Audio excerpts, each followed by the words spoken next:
Please take your seats. Our program will now resume. Artificial intelligence promises a world full of faster, cheaper, and better products. But AI also threatens millions of low-skilled jobs. AI technology could contribute as much as $5.8 trillion a year to the global economy. Corporate spending on AI could reach $60 billion by 2021. Last year, a record 387,000 robots worth $50 billion were installed around the world, the majority of them in Asia. As more and more automated factories come online, vast armies of low-cost workers around the world could become liabilities rather than assets. How do businesses and governments prepare for the coming AI disruption and share the economic spoils? Please welcome to the stage founder, chairman, and chief executive officer of Sinovation Ventures, Dr. Kai-Fu Lee, in conversation with president and founder of Eurasia Group, Dr. Ian Bremmer.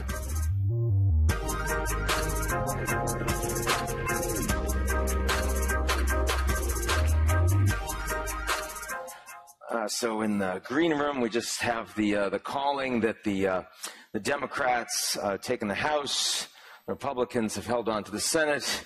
Of course, in China, we can project who's going to win elections years in advance.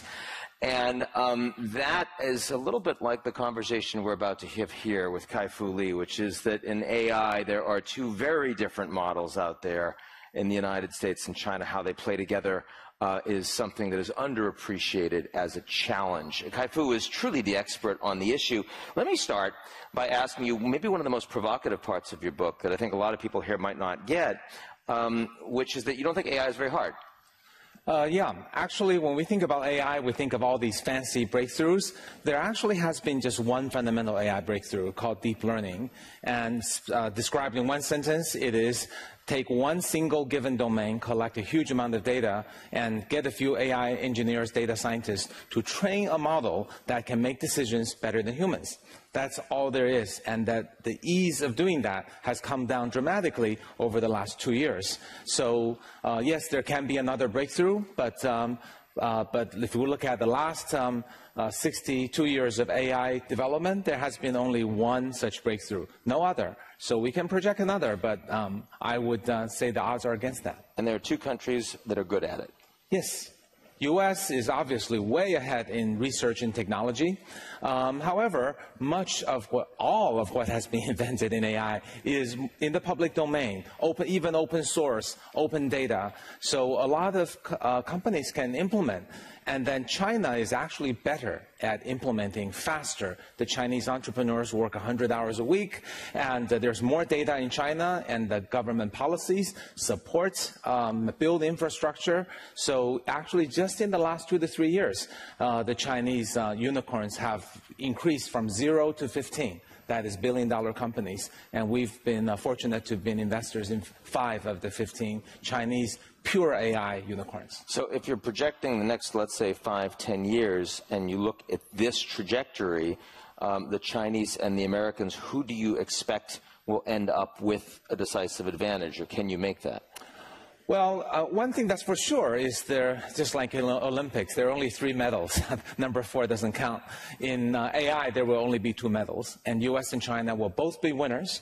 It's unclear which one will come out ahead. China is better at implementation, so in lower barrier AI applications like banking, finance, retail, insurance, manufacturing, China will probably be ahead. In things like require a lot of data warehousing, U.S. companies are better at that. And then things that are more complex, like autonomous vehicles, flying cars, U.S. will be better at that. So I think we could call it a 50-50 in implementation, monetization, and success. Now, 50-50 wouldn't necessarily sound so bad if it were talking about global trade, where the system was actually quite interlinked and we really need each other. 50-50 in AI, where the Chinese are investing in potentially a different architecture, different systems, different data, potentially more problematic. Well, today we are in two parallel universes. So there is no AI war from a commercial productization sense.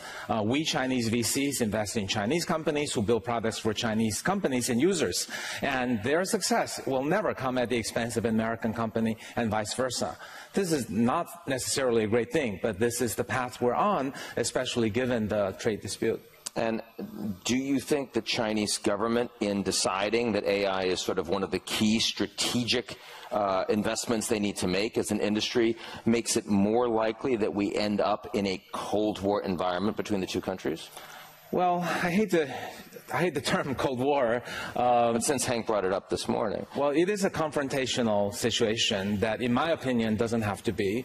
If I were a world citizen, which I am, I would love to invest in a company where the CTO and research are all American, top MIT, CMU, Stanford grads, and then the CEO and the first market tackled is China with a tenacious 100-hour work week CEO.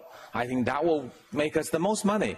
And why couldn't U.S. and China both invest in the company? Why couldn't both countries have the IP? This is just commercial. This is definitely not Cold War. But again, it doesn't look like we're on the path to be able to do that dream team investment. If you think about the importance that the Chinese have decided that AI companies will have for them as a government strategically, and the fact that in the United States these companies are very libertarian, very resistant in many cases to work with the government, do you think that needs to change in the United States, or do you think it will change in the United States? I think that's the nature of success. I think Silicon Valley is successful because it has that individualistic free spirit. So I think Google will always be Google. But that has certain advantages. It attracts brilliant people. Google has more AI talent than probably all the other AI giants added up together.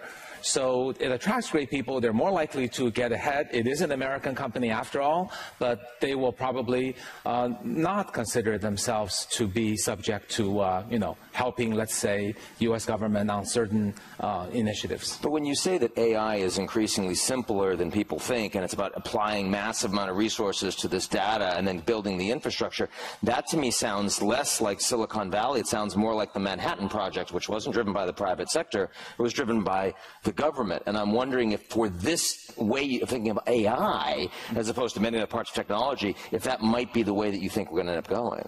I do think that's what gives China an advantage, is that the single-minded moving forward quickly with a large amount of data, and then with government building infrastructure, right? Government in China is building a new city the size of Chicago with autonomous driving, with two-layer downtown, top layer for pedestrians, bottom layer for cars, minimizes the likelihood of what we saw in Phoenix with Uber autonomous driving.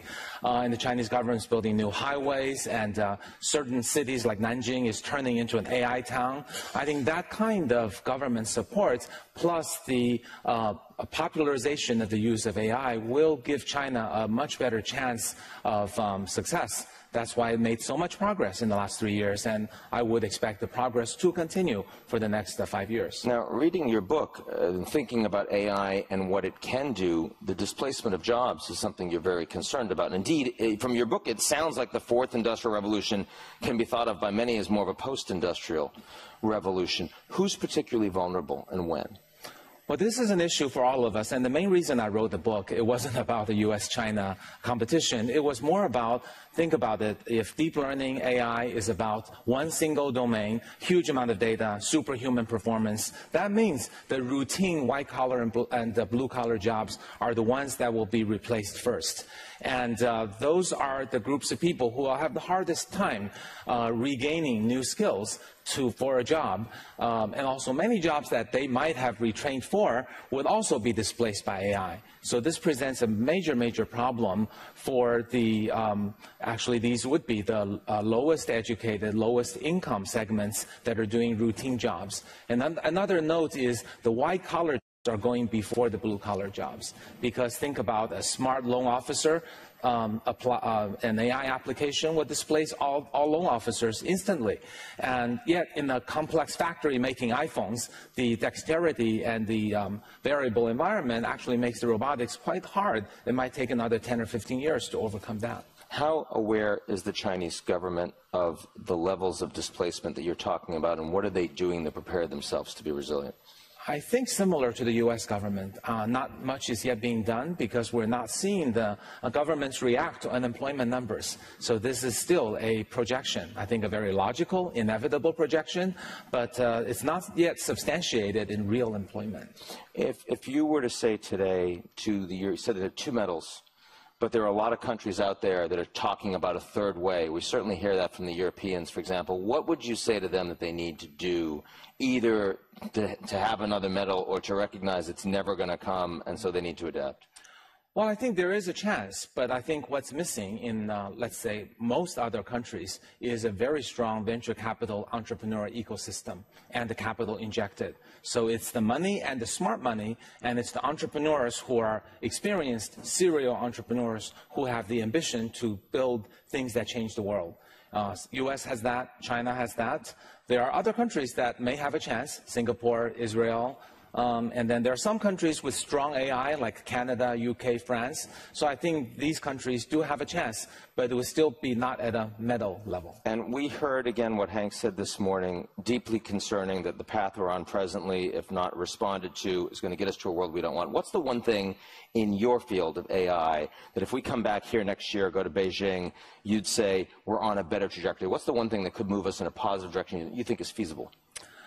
Well, I think the academic community continuing to work together as they always have, and I think finding a way that international investments can be made so the know-how in China can be shared with the world, as well as the capital and investments. As Silicon Valley has done, the spirit of Silicon Valley now pervades the world. China has come up with a parallel way of building great companies, and we'd very much like to share that and have a chance to invest in the rest of the world if the conditions allow. So we need to bring the people together. Still do that. Absolutely. Thank you. Kai-Fu Lee, give everyone applause. Thank you very much. Thank you, Ian. Great.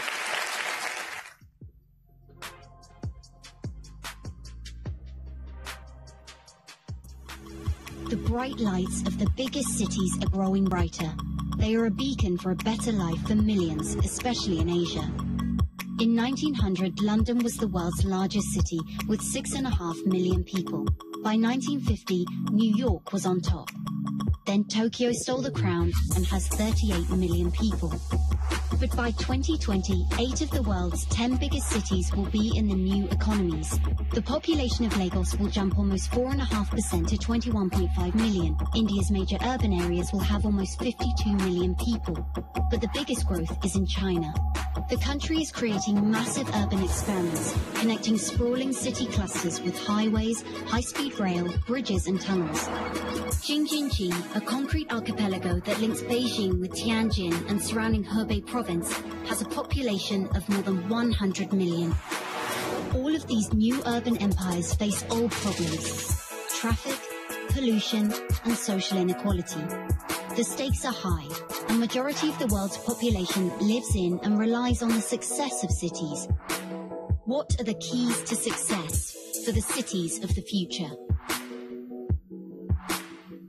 Please welcome our panelists, Vice Chairman and President of MasterCard, the Honorable Michael Froman, Ambassador at Large, Ministry of Foreign Affairs, Republic of Singapore, and Chair, Lee Kuan Yew Center for Innovative Cities at Singapore University of Technology and Design, Her Excellency Chan Heng Chi, Founder and Chief Executive Officer of Gojek, Nadia Makarim, and Chief Executive Officer of United Continental Holdings, Oscar Munoz.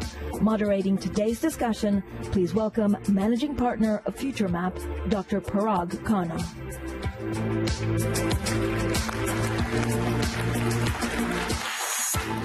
Good morning, everyone. Final session before lunch and the election results. So we know what's on everyone's mind.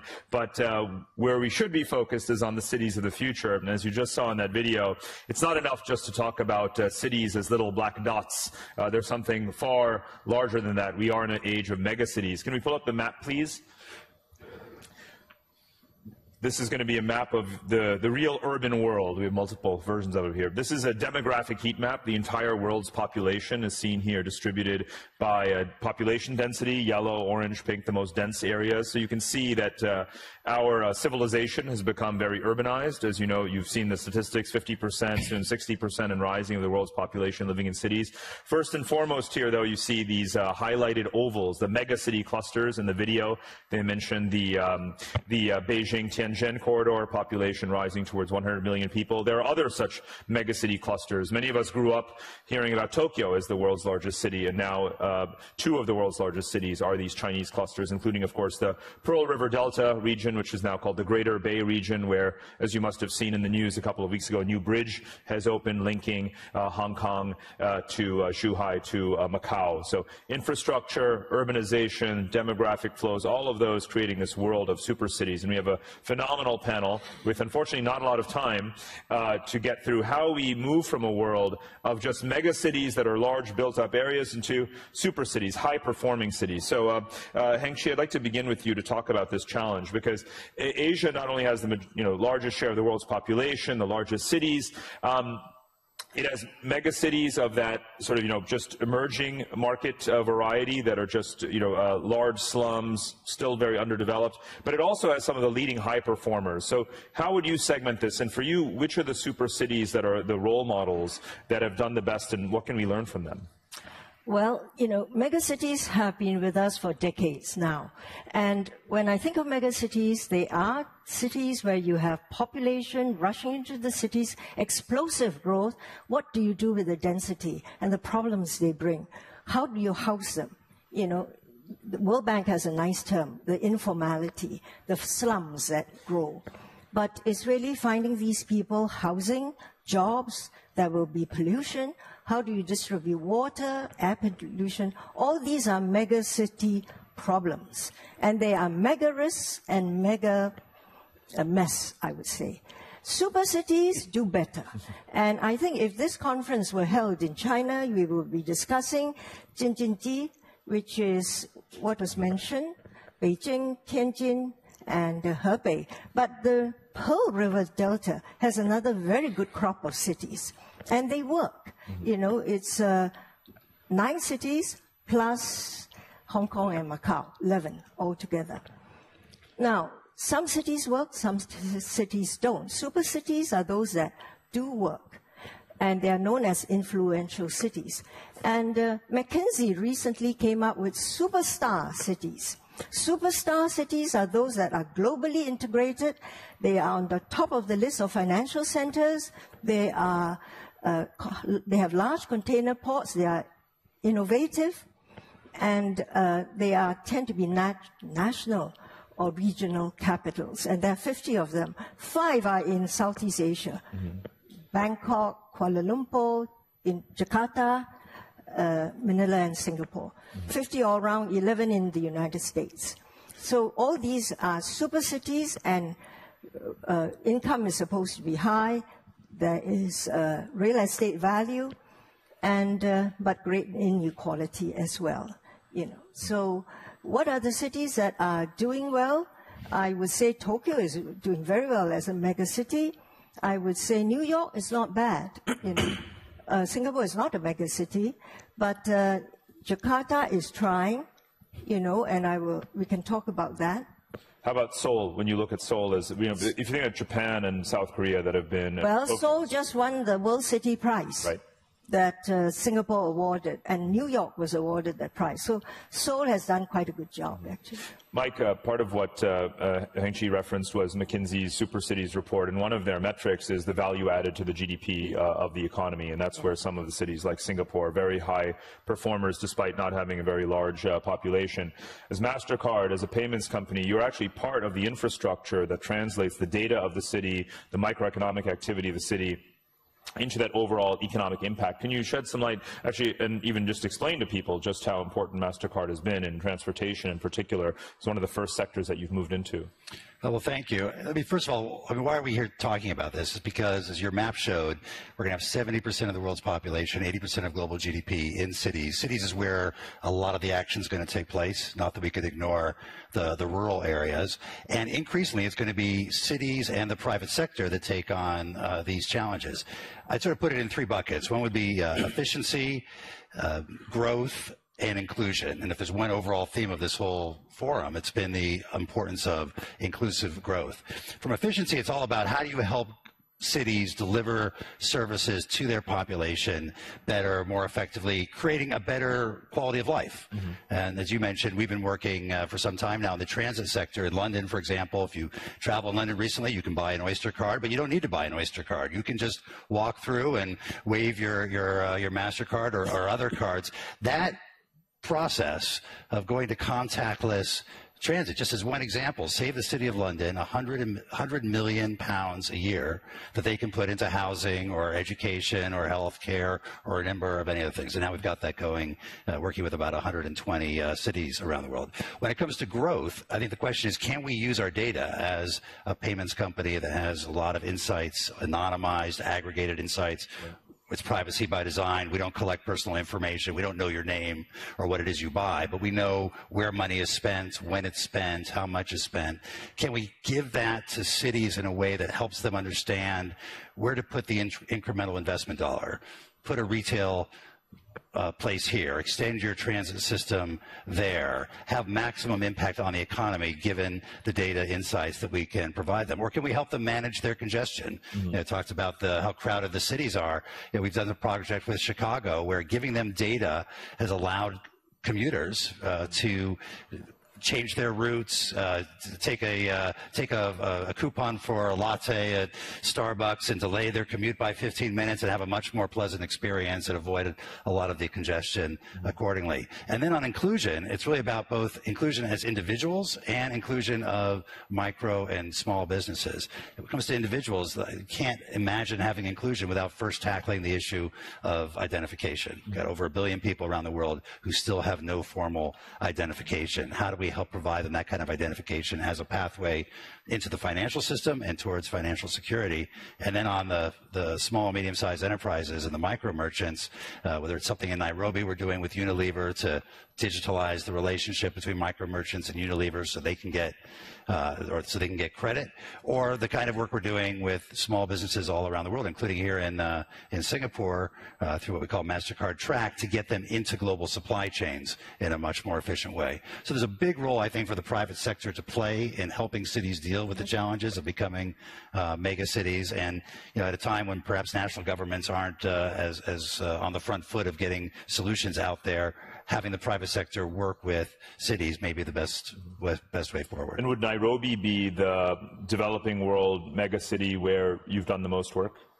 Yeah, we've done a lot of work in Nairobi. We have a financial inclusion laboratory there that does takes our technology and our products and tries to think about how to reposition them for humanitarian and development purposes, whether it's to help refugees get access to foreign assistance or help farmers plug into the global market. So there's a lot that could be done in developing countries, but this is a developed country issue too. We talk about gig workers in the United States who are trying to figure out how to manage very uneven incomes. Yep. How to create financial security in an environment where you don't have access to benefits from your employer and where your income can be very choppy. Mm-hmm. How do you save, and how do you move from financial inclusion, financial access, to actually having financial health and financial security? Mm-hmm. Nadim, actually, Hengshi alluded to Jakarta as a city that's trying to shift from being a mega city into a super city, and one of the industries that's benefited the most from what Mike has been pointing out around payments innovations and harnessing data is, of course, ride sharing.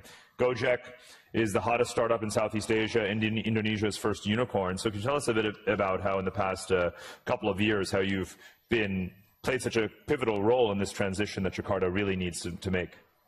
Sure. So Jakarta is in many ways a perfect chaos, because we've got a population in Indonesia of approaching 300 million. Yep. And very few economic centers. Jakarta, you could say, is arguably the only one that has huge amount of economic commercial activity. The others are growing, but not as fast. So you've got massive migration, and you've got massive, it's almost like a heartbeat, you know. There's Greater Jakarta, which has well over 20 million people, and during the day, most of the 10 million outside of metro area are coming into the city every day to work. So you've got a perfect density problem, you've got a perfect congestion problem. As a result, you've got a perfect pollution problem, right? So, so Gojek is kind of the world's first kind of super app that attacks all various inefficiencies in getting stuff around, transactions around, and things around. So we move people, we move food, we facilitate transactions like payments, and we move. Sorry to interrupt. Can you use the handheld mic? There's something wrong with the mic. Yeah.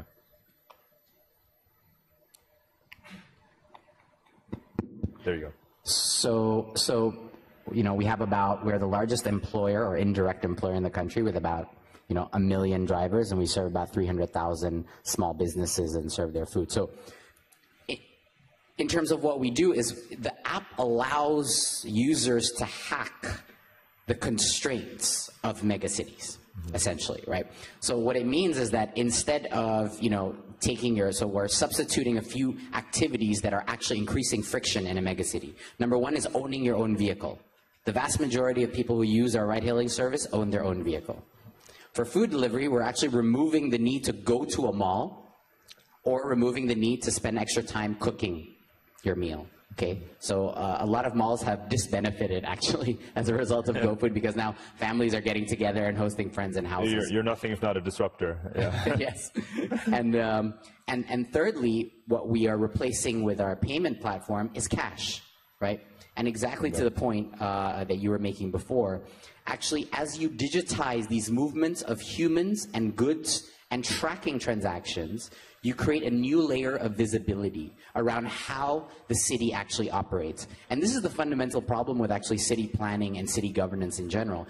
They honestly do not have even enough data with which to ascertain what are the actual problems across multiple megacities for you to actually crack what is workable in each of them. And so I believe technology plays a massive role together with government to actually create that megacity optima of, okay, here's the hierarchy of things to attack. We have problems here, here, here, here's how big they are, and here are the root causes. Now let's figure out the solution together.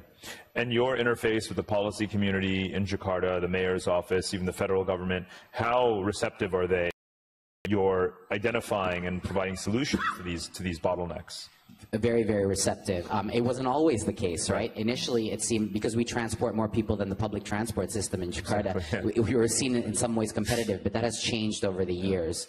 And now what we have, we're also Google's largest investment in Southeast Asia. So together with Google and us, the amount of data that we can provide to transportation, public transport services, how to plan a transportation model that actually works, that is multimodal, including ride-hailing is a critical part of public transportation. People don't want to say that, but ride-hailing is public transportation, right? It's got every part of the elements of public transportation. So we're teaching the National Rail Organization on what is Scrum and Agile methodology. We're working with the MRT system, the new subway that's happening now, to try to figure out what is the optimal flow and whether they got their pricing and station locations right, and where should they add next location. We're working with Busway with a variety of innovations. We used to do an app to describe when the busways are coming.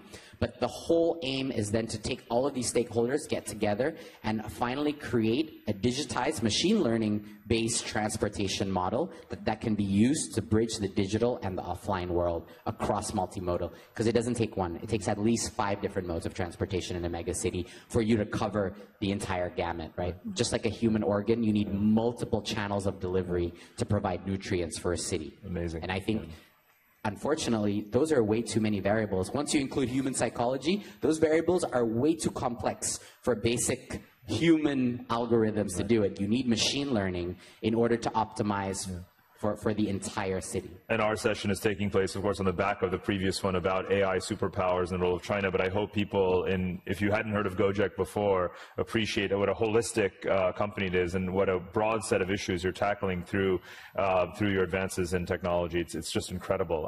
Oscar, when we think about, and Nadeem mentioned Google being, the largest investment that they have is in Gojek. I think of Google and United Airlines. In the absence of the U.S. joining TPP, you're two agents of trans-Pacific connectivity from the United States over to this part of the world, and you have, as a leader of the company, really put Asia in the center of your focus.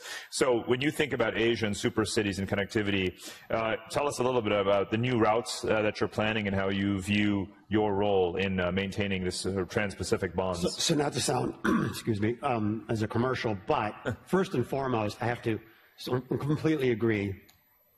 If we had, in my list of cities, I think Jakarta just jumped up about 10 spots because it's a long list. Yeah. It is so important for folks in country to understand those basic premises, right? From the standpoint of urban planners and city and policy officials, a lot of times don't get the information and the facts. The concept of an app that de-stresses the traveler, it's an amazing new concept. Transportation, of course, right? However we get back and forth. And then you said something which was great, hyper-experimentation. So from our perspective, we've been flying to Asia for longer than anyone. We've been here decades. So we knew China before China was cool, as they used to say. We're the first ones to go into secondary and tertiary cities, right. Hyper-experimentation. They didn't all work. We go in, we pull out, and we regroup based upon a lot of the factors that you sort of outlined. We outpace our American competitors flying into the Far East by 20%.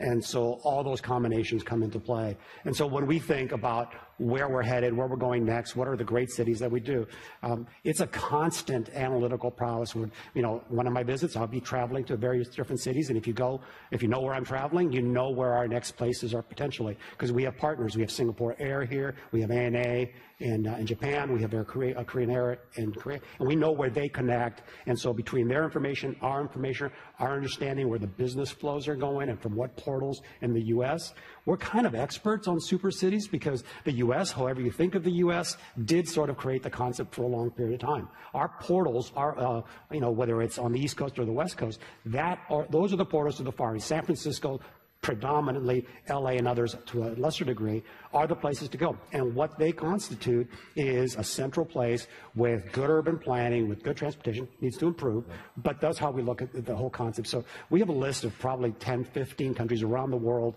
that we do that. And it evolves. And the advice I'd give to everyone, it's not immediate. You come and visit us and you tell us all the great things about your city. We need proof, not promise. Right. And so Tel Aviv is a good example to provide. In 2004 is when we started the first New York to Tel Aviv flight. We now fly 5 or 6 times a day there. And the evolution of what Tel Aviv has done across their entire spectrum, the tech space, I mean, if you're a tech entrepreneur and you want to get from San Francisco to Tel Aviv or Chengdu, you're not flying anybody else except us because we're the only ones that go there. And we do not make those decisions lightly. We will press you hard about the things you're saying and ask for proof. So it is a bit of an evolution. And ironically, it should be, this is a biased statement, it should be what we do as an airline to connect the world to you. You can't be a super city without it. And not just my airline. And in addition, it shouldn't be your last thought. It should be one of your first thoughts. And airports are critically competitive. What you have and what you built here in Singapore, beautiful. It makes a difference to travelers where they connect. It really does. And urban planners don't often get that piece. Yes. You mentioned making early bets on emerging Chinese cities, and you mentioned Chengdu as well as an example that's come up very, very quickly is now one of China's mega city cluster hubs.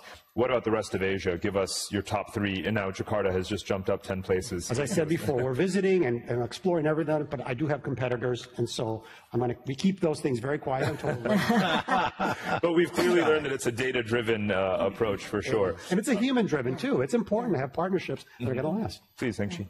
Yes, I was going to add, the infrastructure is very important. If you look at China's cities, China has done actually quite well with the massive urbanization and problems. They still have to sort out. But what they've done right is they begin by building the right infrastructure, roads, rails, tunnels, linkages, and also telecommunications, water supply, grids. So that helps. But I think it is also the fact that they have an ecological awareness, and they use smart technology. You know, smart technology is just used in China all over now. You have heard of Alipay Future Hospital. It streamlines people going to a hospital, the patient's experience. You reserve a place, you register, the insurance claim is made, payment is made. So there you are. You save patient visits with telemedicine, Ali Health, and the pharmacies deliver medicine to you. So you see, building the infrastructure, having the smart technology in many ways, building platforms to gather data, and then I think China, Xi Jinping's last 90s party speech, Congress speech, was emphasis on building the ecological civilization. China has been an outlier in the supply-led growth model that's kind of anathema in orthodox economic thinking, but it clearly works. Sort of, building ahead, creating demand. If you build it, they will come. It has been happening, but we haven't seen it happen as much elsewhere, where cities, authorities are just catching up to demand. And you have to grapple with this all the time when you're trying to work in these places. But again, they're not digitized, inadequate infrastructure, mostly informal economies. Give us your thoughts on working those environments. And then Oscar also, please. I think this discussion underscores a very important emerging issue, which is the emerging gap between the data access and capabilities of the private sector, which is astounding, and the same access that public officials or the nonprofit sector, the social sector have. And that's something I think we in the private sector need to be very attentive to, is how to figure out how to bridge that gap, how to create greater capability so the urban planners have access to the necessary information and to the tools in order to use that information to make intelligent and informed decisions.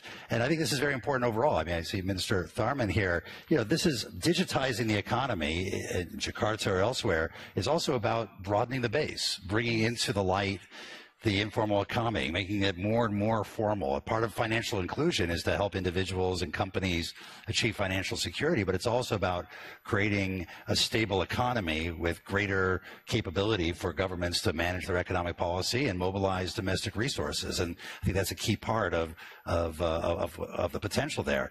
And that's important for our companies. We talk about in MasterCard about doing well by doing good. And we say that in part because it is completely in our interest that we invest in helping governments develop their data capabilities, doing financial inclusion, because it creates a stronger economy down the world, the market that will ultimately benefit us and everybody else as well. And so I think companies having that view that you've got to focus on, obviously, delivering superior shareholder returns, but you also have to see yourself as having impact on the social and economic environment in which you operate. And in doing that, having a positive impact, you are creating the environment in which you will succeed. And that redounds to your benefit as well. There's a linkage between what you're saying and what Oscar is involved in because of the tourism angle and hospitality, which is a critical pillar of the services economy. And one of the big concerns about economies in the region is, of course, the fear of labor automation and premature deindustrialization, right? But it turns out, actually, that most of the economies in the region already have better than 50% of their GDP based around services. And by focusing on citizens, financial inclusion, entrepreneurs, you accelerate that transition. But the hospitality industry and tourism is a big part of that. And I think this is one of the areas where MasterCard's starting to get into now that you've done so much in transport. Is that right? Yeah, no, obviously we see a lot of transactions of people traveling around the world. We can help cities or states or countries manage their tourism efforts, the tourism campaigns. They want to see more. We can say tourists from this region spend more than tourists from that region. If you're going to spend the incremental dollar on marketing, you should be spending it here versus there, or here's how they respond. And again, it's how to use data to help the public sector and our partners, to partner with them to help solve a problem for them. And this is the kind of data that's very useful for you as well as you're aggregating to decide what your next destinations are going to be. Of course it is, right? We overanalyze things to everything. But just to underscore a couple points, and I think the point with regards to the infrastructure and ecosystem and what things like people in China are doing, it's frankly very simple to build in a place that doesn't have the restrictions. We take years to get permits in America. Right. So greenfield is a wonderful thing with all the great technology. The advice I give, and I think back to Jakarta's sort of story, how do you figure out what China can do, and how do you do it through digital aspects of that. And so the app that you talked about, I think is a great word thing. And the only other thing I would say, the conversation around tourism, tourism is a wonderful thing, and 70 to 80% of our revenue on any given one of our flights are leisure travelers, but they travel very infrequently. United Airlines is predominantly, because of the places we operate, a business airline. So you have to create a business demand of really large proportions in order to make a super city truly that. It's not just about tourism. As much as we'd like it to be, there's many other options for flying for tourists that are low cost in nature. Nadim, Oscar hasn't told us what new cities he's going to go to for obvious reasons. What about you? Because now Vietnam has been the next place where you're going head-to-head with your competitors. In terms of, for everyone in the audience who wants to know, what's the next sort of set of Asian super cities that they need to be exploring as a business destination? You've already examined that, so tell us where's next for you guys. So next would be, well, Vietnam's already there, and then next would be Singapore and Thailand, quite close together. So hopefully soon here you'll have another option. And of course, Philippines is also on the horizon. That would be, that would make up the vast majority of Southeast Asia's middle class and kind of high growth economies. And so again, the objective is to create one kind of super app where all the transactions of the middle class can flow throughout, and therefore design better optimas, not just for the private sector, but also for the public sector. What about the internal geography? Because when you say Vietnam, do you mean just Ho Chi Minh City and Hanoi? And when you say Thailand, you mean Bangkok? Or is immediate nationwide rollout? Yeah, so we basically go into the areas that have the more acute infrastructure and demographic issues, which by default means the cities, the biggest cities in those. Because to be honest, if you go to like a tier 3 city in Indonesia, I mean, traffic is not really a problem, right? There's other problems there like financial inclusion, et cetera, where that's where our payments strategy and financial services addresses. But initially, we first have to get that critical mass just to solve the day-to-day pains of individuals. And I think on the economic front, I think it's also important to know, I mean, we're the largest food delivery business in Southeast Asia right now, and that continues to be one of our core tenets. And the thing is that 80% of those transactions are coming from very, very small businesses. And so in Southeast Asia, mega cities, and this is a little bit counterintuitive to people who are used to looking at Western economies and developing, in Southeast Asia, for a large part of the developing economies, in mega cities, the largest commercial activities are actually done in the informal economy or the semi-informal economy. And these are mom and pop restaurants, etc., which 80% of our food delivery transactions are not chains. Right? So how do we leverage that proliferation of SMB, of small businesses? Because it represents the largest commercial value of both the spend of the middle to lower class. Everyone spends most of their money on food, by the way. Absolutely. That's everyone in the world. And, lower class, middle class, you'll spend food, the largest healthcare, education is the basket, But healthcare and education does not compare to food. Oh, like it's that much more. It's way more. Okay, people spend away. So getting that right and getting that competitive and encouraging micro entrepreneurship through that platform is one of our key goals across Southeast Asia. And as you'll see in Vietnam, maybe even Singapore, that the growth of small businesses will have a direct impact on the health of megacities. But for those who are impressed with the scale and pace of GDP growth in Southeast Asia, remember that up to 40 to 50% of the GDP is not even accounted for because it is estimated to be that high in the informal sector. So every single day you are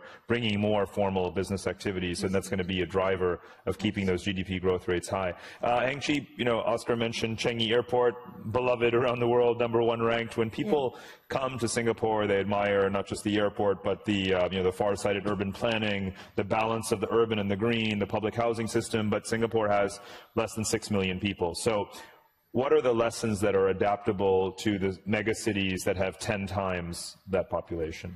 You know, what makes Singapore successful, Parag, is really the way we work.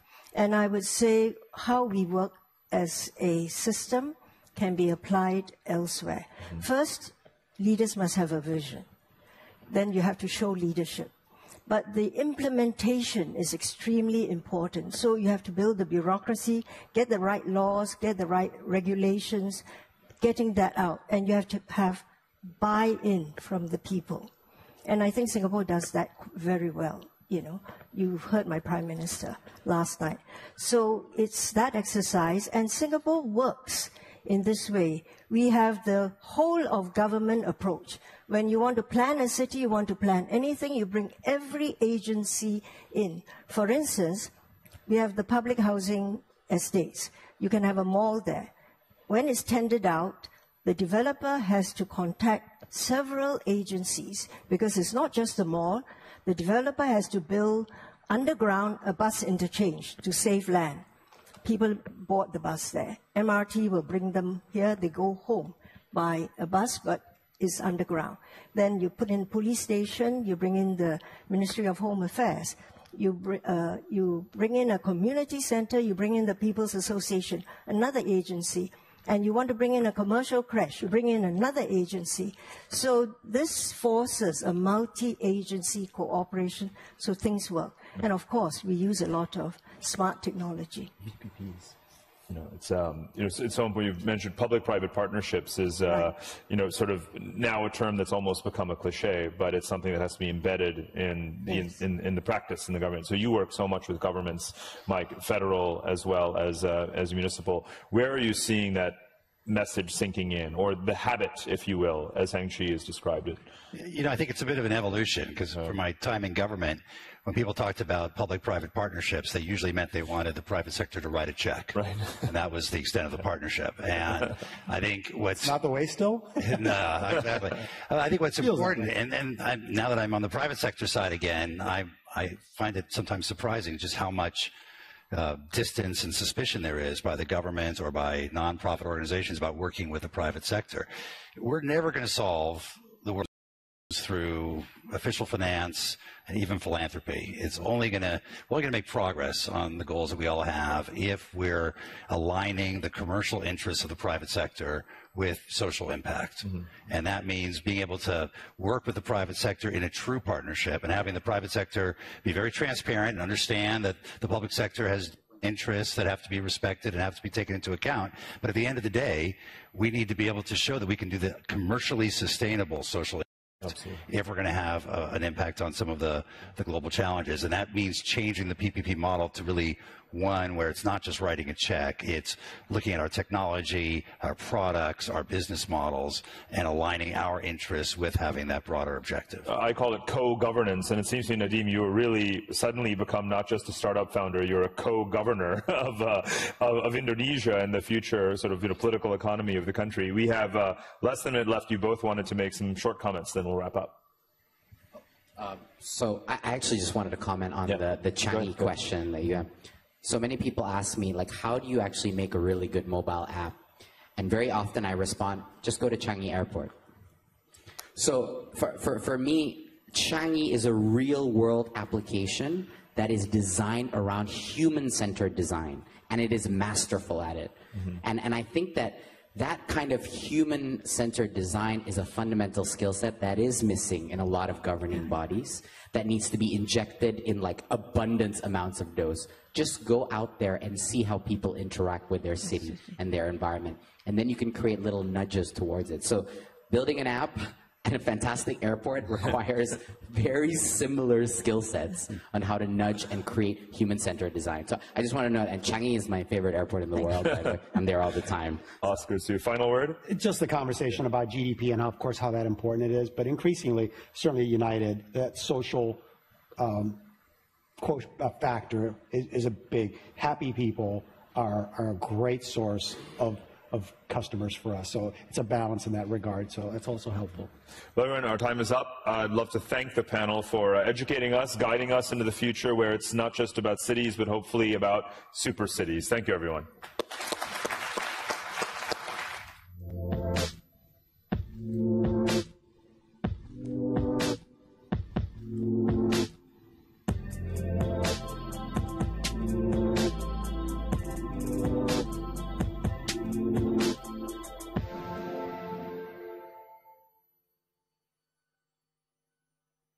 Please welcome our panelists, former assistant to the U.S. President for Economic Policy and former director of the National Economic Council, the Honorable Gary Cohn. Chairman and Chief Executive Officer of BlackRock, Larry Fink. President and Chief Executive Officer of the Canada Pension Plan Investment Board, Mark Machin, and former Deputy Governor of the Bank of England and Director of the London School of Economics and Political Science, Dame Manoush Shafiq. Leading our discussion, host of the David Rubenstein Show on Bloomberg Television and co-founder and co-executive chairman of the Carlyle Group, David M. Rubenstein. Sit down. Okay.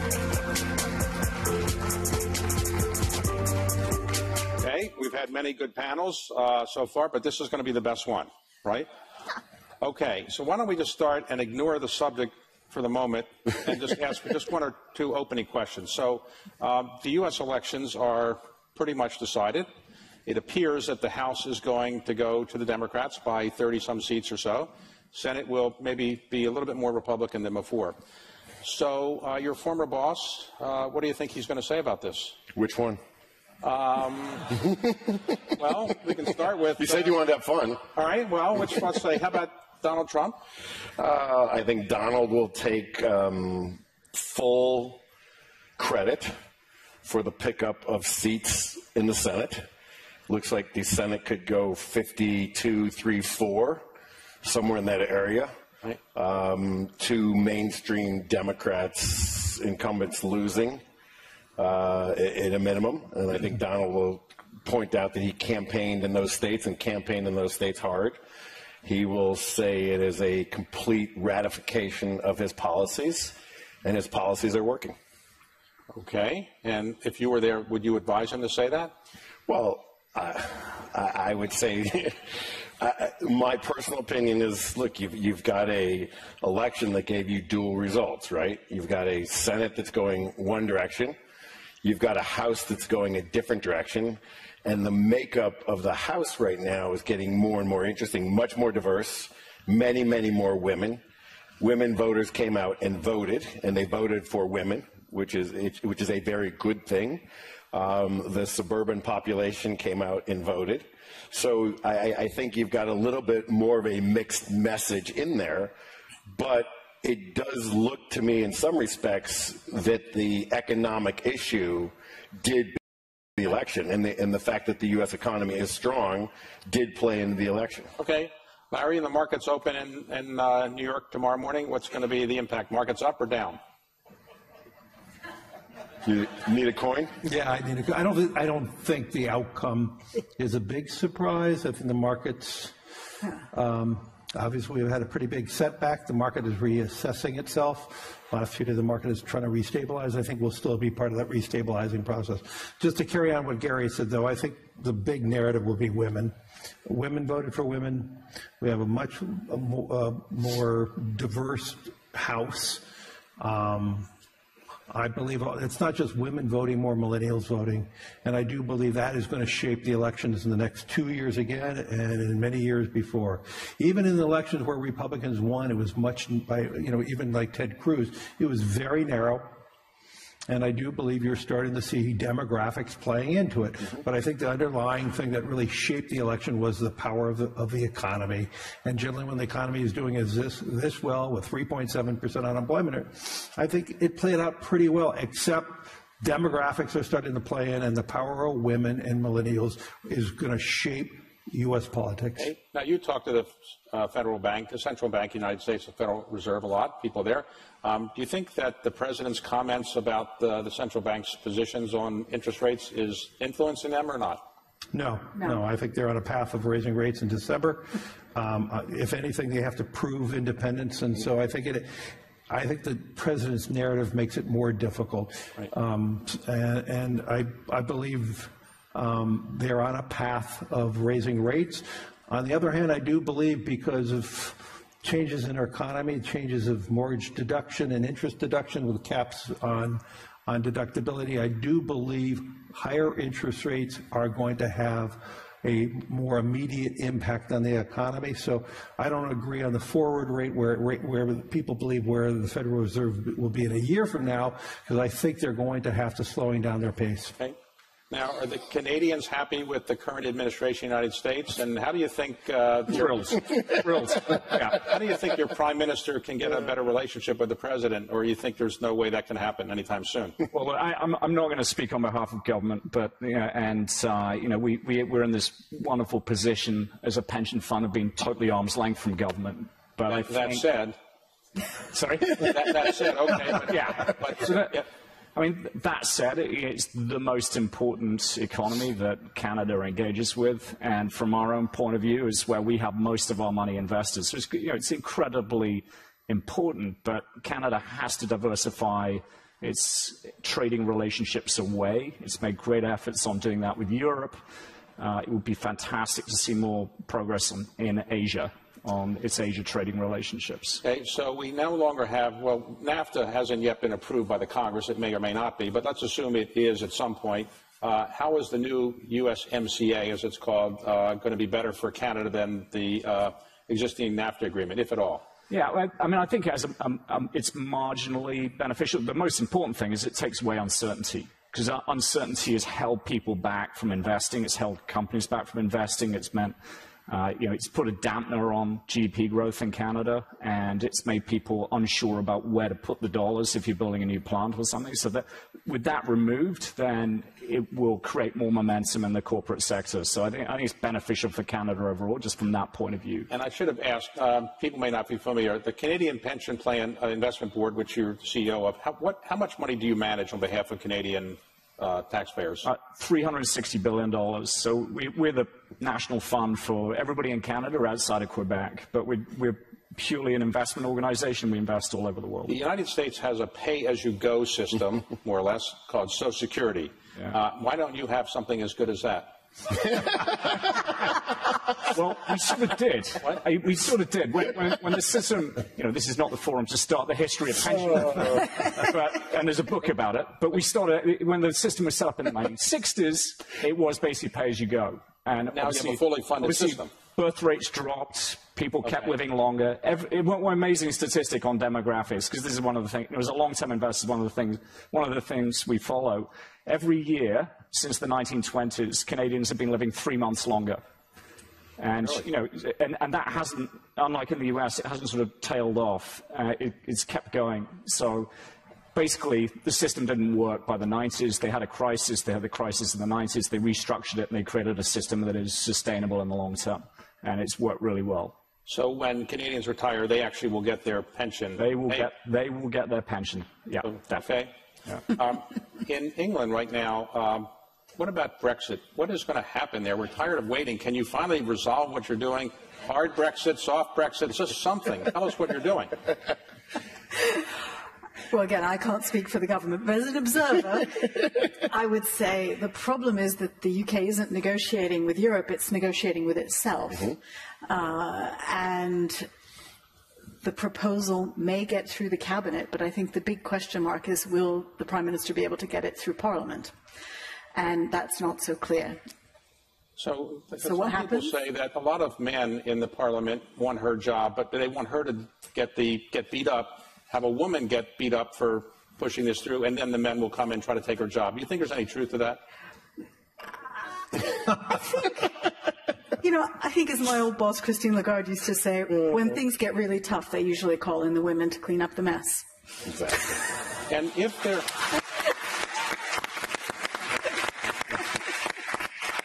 And if there were a vote today, another vote, yes. Then why doesn't the Prime Minister say, let's have another vote? But if the Prime Minister doesn't want to say it, if there were another vote, would it be the same 52-48, same way? The polling is very close still. There is a little bit of evidence that as the nature of the deal has emerged to be quite unattractive, that some people have shifted, but I don't think it's clear what a second vote would look like. Having said that, if she can't get it through Parliament, she has two options. You either call another election or you have a second referendum, and that's going to be the crunch point. Okay. So, Gary, you were in Wall Street for a long time, and sometimes people say there are a lot of big egos there, but some people say a lot of big egos in Washington. How would you compare the egos in Wall Street to the egos in Washington? Where are they bigger? David, this is the second interview I've done with you. You've asked me the same question twice. Well, that's a good question. Are you just making sure I'm consistent with my answer? But other people haven't heard your answer. Oh, okay. No comparison. Which way? Washington. Oh, really? Yeah. Well, I mean, Washington wins by all means and extents. There's much more of a system in Wall Street of having one's bluff called, and at the end of the day,